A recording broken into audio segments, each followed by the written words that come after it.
sou a Vitória. Eu sou formada em engenharia de energia e atualmente eu trabalho com gestão de energia em geração distribuída. Então, por isso hoje eu trouxe sobre esse tema, né? Conversar um pouco sobre o paradoxo da abundância e desafios e soluções estruturais do curtailment no Brasil.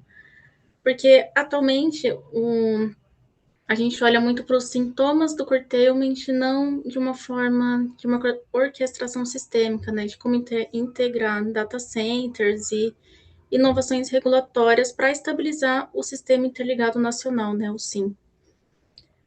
Bom, trazendo uma contextualização histórica, né, do sistema, né, o curtailment deixou de ser uma falha operacional isolada para se tornar uma restrição energética crônica, né, porque antigamente os gargalos eram muito físicos, né, historicamente falando, eles eram ligados às linhas de transmissões. E atualmente o problema está muito ligado à sobreoferta sistêmica, né, e os relatórios da ONS, né, de 2025, comprovam uma mudança de paradigma, né? Os cortes intencionais de energia renovável hoje superam significativamente as antigas restrições por falta de linhas de transmissão. Ou seja, atualmente hoje o Brasil gera muita energia, principalmente energia renovável, mas corta de forma massiva. E como que a gente consegue analisar isso, né? Atualmente a gente olha muito para a curva do pato, que expõe o ponto cego nessa gestão física do sistema interligado nacional. Que a curva do pato, ele mostra principalmente como a carga tem os seus picos, né? Os picos principalmente de manhã e de noite, e tem essa queda na demanda no meio do dia. E é principalmente onde a geração de mini e micro geração distribuída acontece. Só contextualizando um pouquinho, a geração distribuída tem esse nome porque ela é ligada na linha de distribuição, né, que é onde está a carga, e não na linha de transmissão. Então, também por isso que tem esse problema, porque ela está injetando energia na linha de distribuição, que causa um fluxo duplo, né? Porque tá vindo toda a carga da linha de transmissão e ao mesmo tempo tem a geração distribuída também alimentando ali a rede.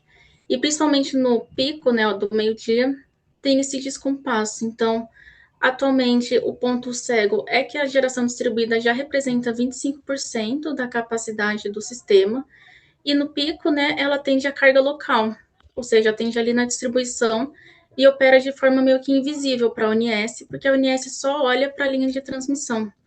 Então, todo esse perfil, ele acaba causando ali, né, níveis críticos de segurança para a ONS.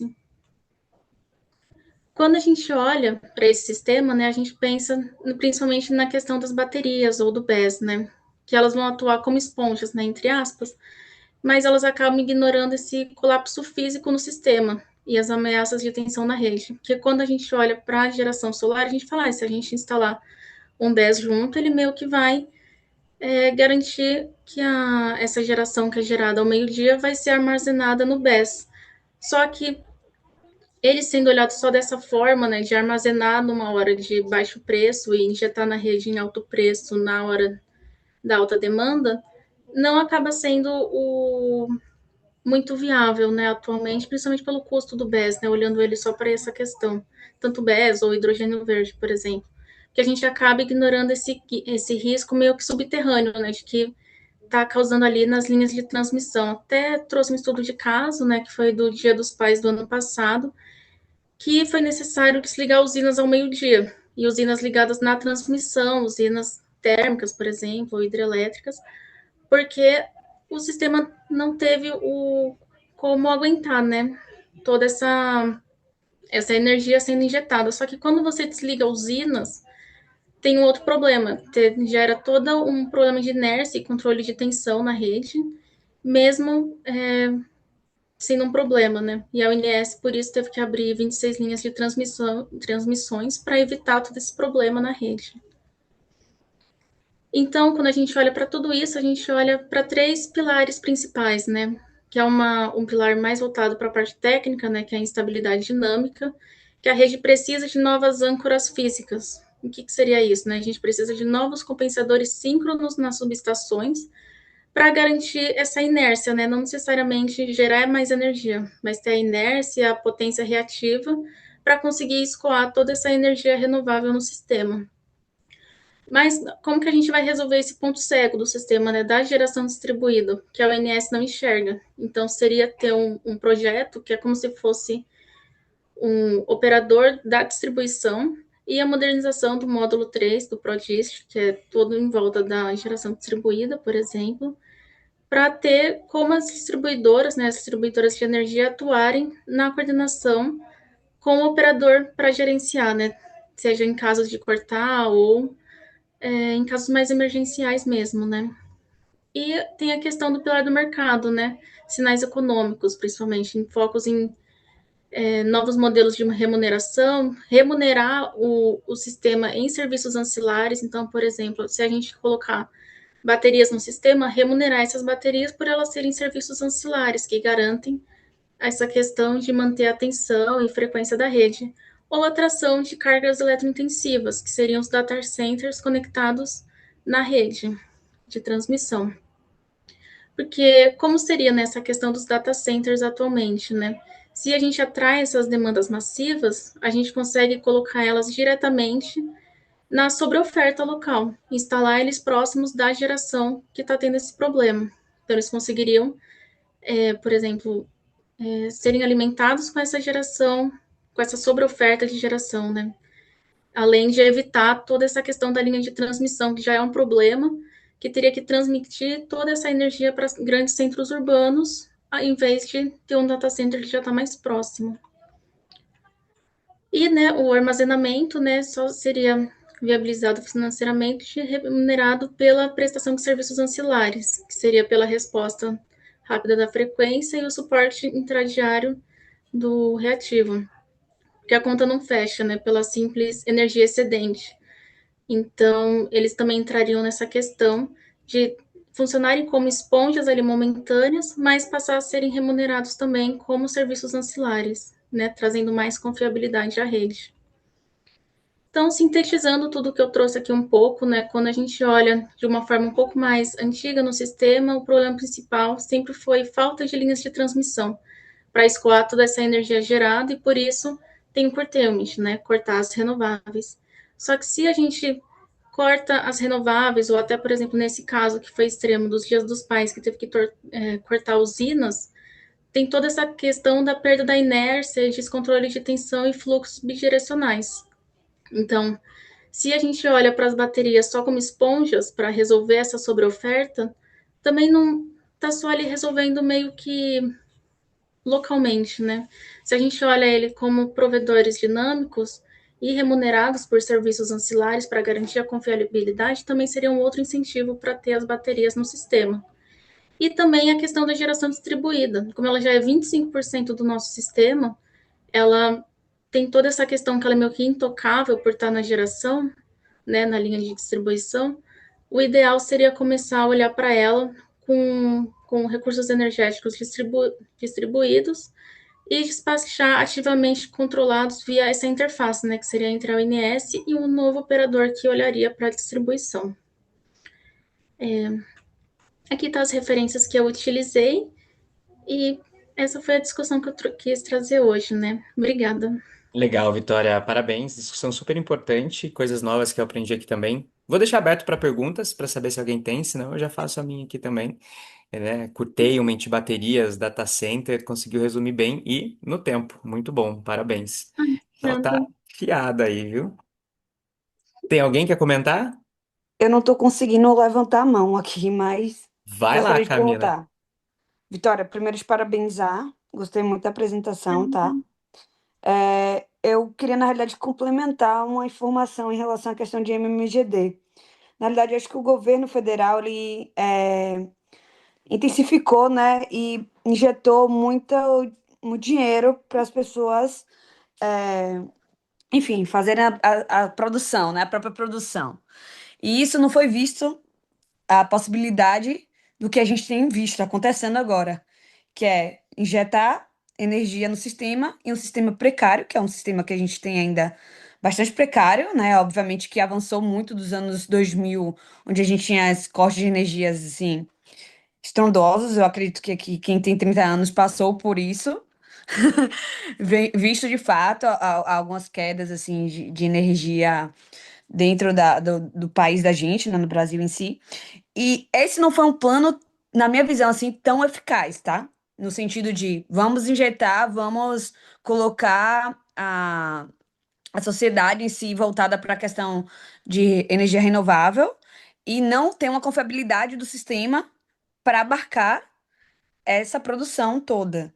Então, isso que a Vitória trouxe um ponto-chave, assim, acho que todas as distribuidoras hoje de energia têm olhado realmente, tem um olhar mais crítico em relação a essa questão, a microgeração, né? Isso. Posso só complementar também. Obrigada pelo comentário, Camila.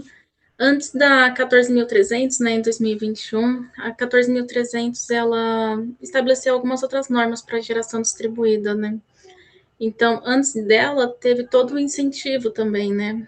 Toda essa questão que você comentou. Então, antigamente, não se pensou em todos os problemas que poderia trazer para o sistema, né? Agora que se vê com o volume que se tem de geração distribuída, que a gente está vendo os impactos, né?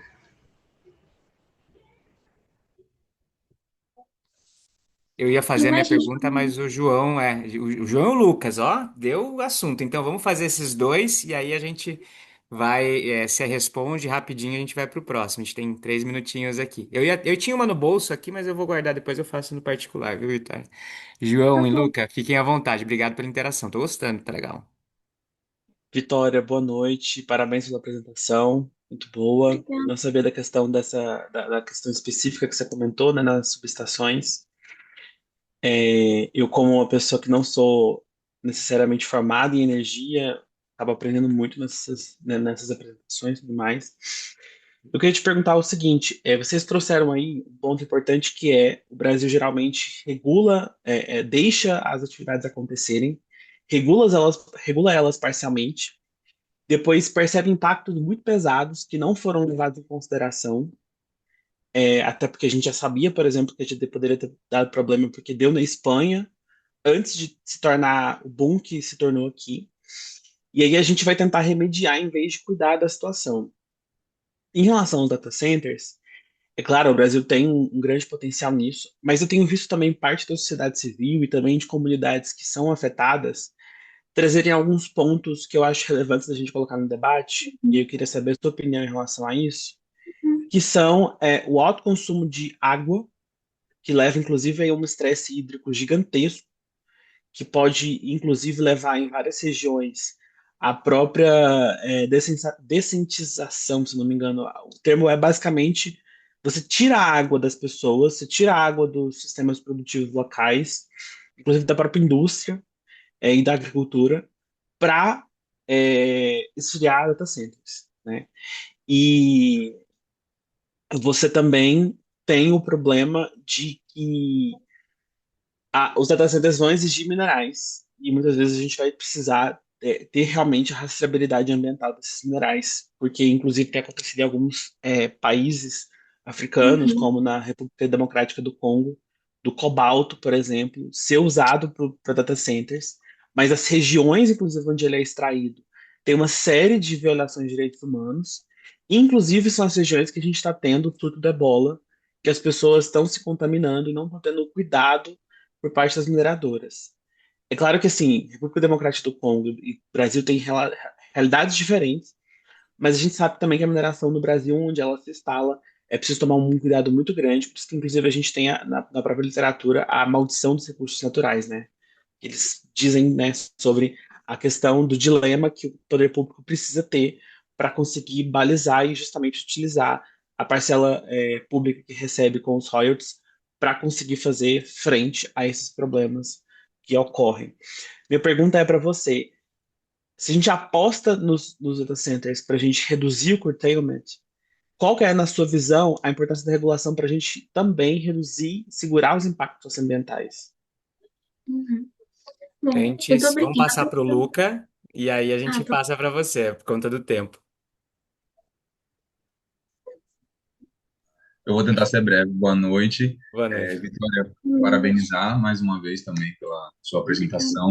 Foi inclusive um assunto que eu discuti recentemente numa visitação que nós tivemos à nossa concessionária aqui no Rio Grande do Norte. Eu faço parte da Sociedade Potência e Energia, do I3E, e nós fizemos uma visita à concessionária aqui, e isso foi uma das pautas trabalhadas, que hoje o Rio Grande do Norte já sofreu, mas hoje, devido à grande produção de energias renováveis, como fotovoltaicos e eólicas, eles conseguem driblar certos tipos de, se eu posso dizer assim, problemas. Então, uma coisa nesse ciclo intermitente de produção, que antigamente era geração, subestações, residências, né? Era esse ciclo saudável, se eu posso dizer assim. Hoje a gente já tem a produção diretamente dos consumidores. E aí eu queria saber com você, Vitória, se o que muitas empresas já fazem, até meio chato dizer isso, mas sempre lá fora, né? A grama do vizinho é sempre mais verde que a nossa, mas essa opção de estar instalando baterias em domicílios que tem a produção própria para, digamos assim, armazenar o que produz e assim diminuir a consumação da rede, assim, será que com essas apropriações das baterias em domicílios para produção própria diminuiria a intensidade das tensões nas redes, sem necessidade de desligamentos ou medidas para driblar certos tipos de excedentes na rede? Você acha que é viável, que o Brasil hoje tem uma estrutura preparada, ou que você estudou até o momento aborda esse tema? Essa é a minha pergunta. Obrigado. Ai, obrigada. Bom, eu vou começar respondendo a pergunta do João sobre os data centers. Essa questão dos data centers está sendo ainda, está muito nova, né? Muito recente atualmente no Brasil. Acredito que toda essa questão que já aconteceu lá fora, eles têm que olhar quando eles estiverem fazendo toda as novas leis, né? As novas resoluções que estão por vir.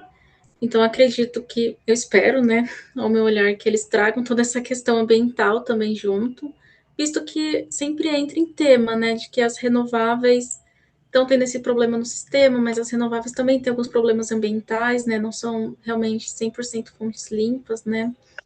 Então, eu espero que quando forem instalados os data centers, com todo esse incentivo que está tendo, que seja também vista essa questão ambiental, eu espero, né, vindo aqui do Brasil. Já quanto à pergunta do Luca, já tem algumas empresas, né, que estão vendendo alguns projetos de fotovoltaico ligados com BESS, né, com baterias, principalmente por conta dessa questão, né. Eu acredito que para o sistema de distribuição, quando a gente fala dessa questão da injeção bidirecional, né, de energia, acredito que ela vai ajudar, né, a bateria. A questão é que a gente não tem só geração distribuída local, né? Às vezes a gente tem em outros lugares, tal, mais distantes, então tem que analisar tudo isso, né? Ou até mesmo a questão do incentivo financeiro.